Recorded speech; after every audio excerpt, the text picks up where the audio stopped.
श्री स्वामी समर्थ. जय जय स्वामी समर्थ. नमस्कार भक्तांनो, स्वामी मोक्ष या चॅनलमध्ये अगदी मी तुमचं मनापासून स्वागत करत आहे.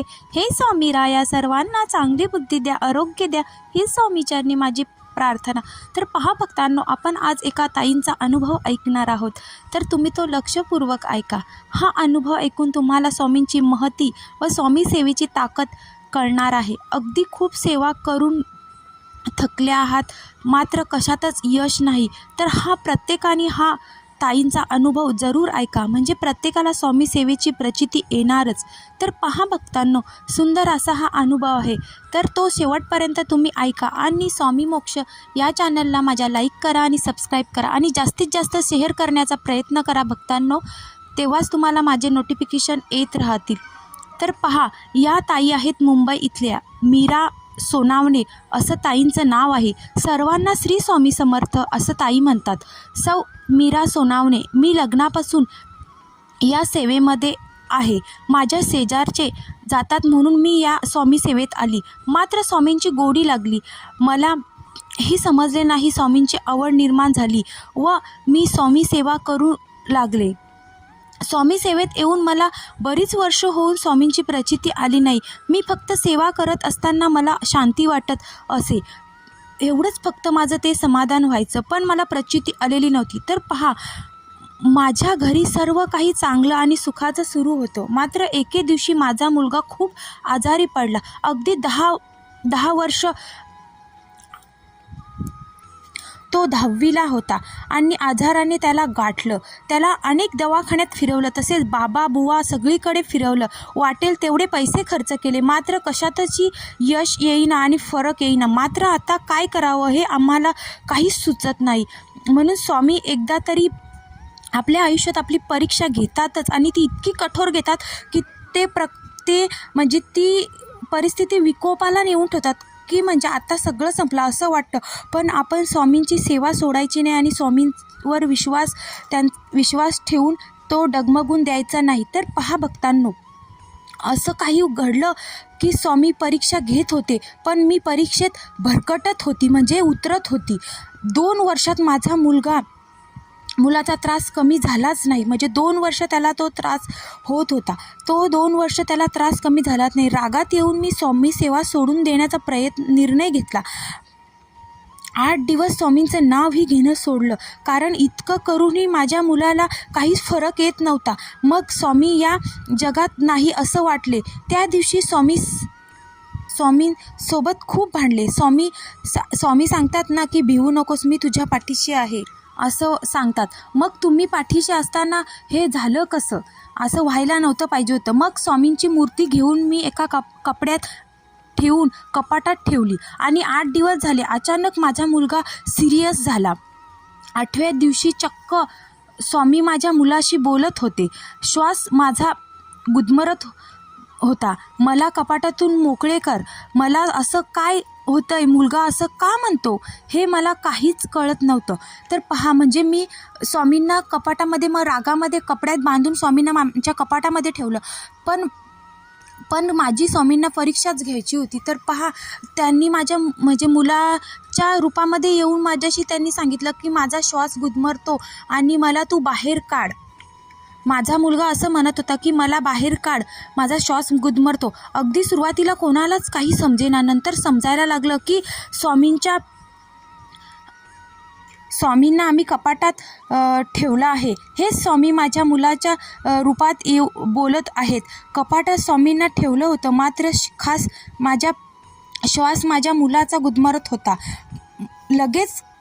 मला लगेच स्वामींना मोकळं केलं व पुन्हा देव्हाऱ्यात ठेवून घेतलं. माझ्या घरामध्ये अनेक वाईट गोष्टी मला सापडल्या, म्हणजेच करणी बाधा या गोष्टी वस्तू सापडल्या. मग काही कळालं की आमच्या मुलाला कोणीतरी घरातल्यांनी एका व्यक्तींनी हे केलं आहे, त्रास होत होता. शेवटी एका ब्राह्मणानेच सांगितलं की ताई, तुम्ही ज्या देवांना मानता त्यांची उपासना करा आणि उपासना अजून वाढवा, तरच तुम्हाला काहीतरी मदत होईल. मग मी माझ्या समोर असलेले देव म्हणजेच माझे स्वामी रात्रंदिवस सेवा करत होती. अगदी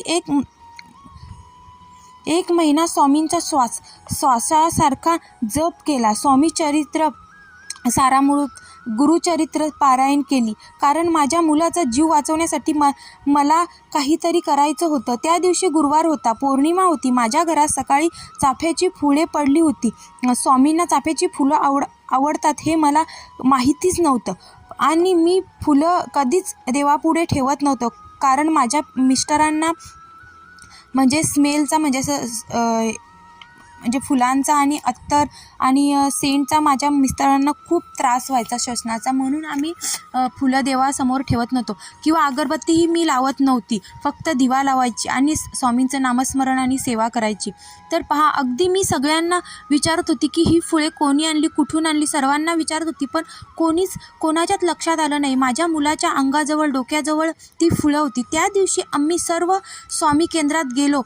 सर्व झालेली घटना स्वामींना सांगितली. ही फुले स्वामींनी स्वतः आमच्या दारात टाकलेली. त्या दिवशी माझा मुलगा मरणाच्या दारात होता. तो उठत नव्हता, बसत नव्हता, बोलत नव्हता, चालत नव्हता.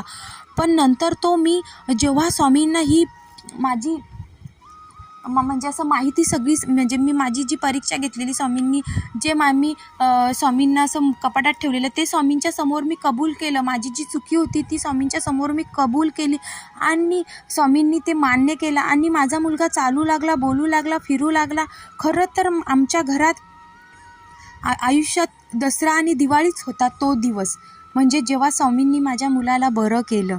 मला वाटलं दुसऱ्या दिवशीही असाच आजार उठेल, माझ्या मुलाचा परत आजार असाच उठेल आणि माझ्या मुलाला परत त्रास होईल. पण स्वामी कृपेने तो पूर्णपणे बरा झाला, फिरू लागला, बोलू लागला, खेळू लागला, हसू लागला आणि तो परत स्कूलमध्ये जाऊही लागला आणि आमच्या घरातलं पूर्ण वातावरण स्वामीमय झालं. प्रत्येकजण प्रत्येक श्वासाला स्वामींचं नामस्मरण करू लागलं. इतकी प्रचिती त्या दिवशी स्वामींनी आम्हाला गुरुवारी, आणि त्या दिवशी खरंच भक्तांनो पौर्णिमा होती आणि स्वामींनी आम्हाला प्रचिती दिली. इतका खडतर प्रवास आम्ही 2 वर्षाचा केला की कुठला सण आणि वार आम्ही बघितला नाही आणि स्वामींना म्हणजे स्वामी सेवेत आम्ही एवढे उतरलो सगळे. मी तर होतीच, पण माझे मिस्टर आणि माझा मुलगासुद्धा स्वामी सेवेमध्ये स्वामींचं नामस्मरण, श्री स्वामी समर्थ, श्री स्वामी समर्थ, जिथे जाईल तिथे तेच नाव, आणि वेड्यासारखे आम्ही ते म्हणजे स्वामीच्या नामस्मरणात बुडून गेलो. आणि ती स्वामींची सेवा आम्हाला म्हणजे इतकी फळाला आली की आम्हाला नंतर काहीच त्या गोष्टीचं वाटलं नाही आणि माझा मुलगा आत्ता जॉब करतो. म्हणजे असं इतकं आम्हाला स्वामींची प्रचिती आली आणि अनुभव आला. तर पहा भक्तांनो, इतक्या दिवसाची माझी स्वामीची सेवा फळाला आली. मला इतकं बरं वाटलं की आत्ता स्वामी सेवा हा आम्ही शेवटच्या श्वासापर्यंत चालूच ठेवणार आहेत. तर पहा भक्तांनो, या ताईंचा अनुभव तुम्ही ऐकला असेल तर तुम्हाला नक्कीच खात्री पटेल की स्वामी सेवा केल्यामुळे आपल्या आयुष्यात किती बदल चांगले होतात. आणि तुम्हीही स्वामी सेवा करा, स्वामींचं सतत नामस्मरण करा. तर पहा, तुम्हाला प्रचिती आणि अनुभव आल्याशिवाय राहणार नाही. तर माझ्या स्वामी मोक्ष या चॅनलला लाईक करा, सबस्क्राईब करा आणि जास्तीत जास्त शेअर करण्याचा प्रयत्न करा. श्री स्वामी समर्थ आणि जय जय स्वामी समर्थ.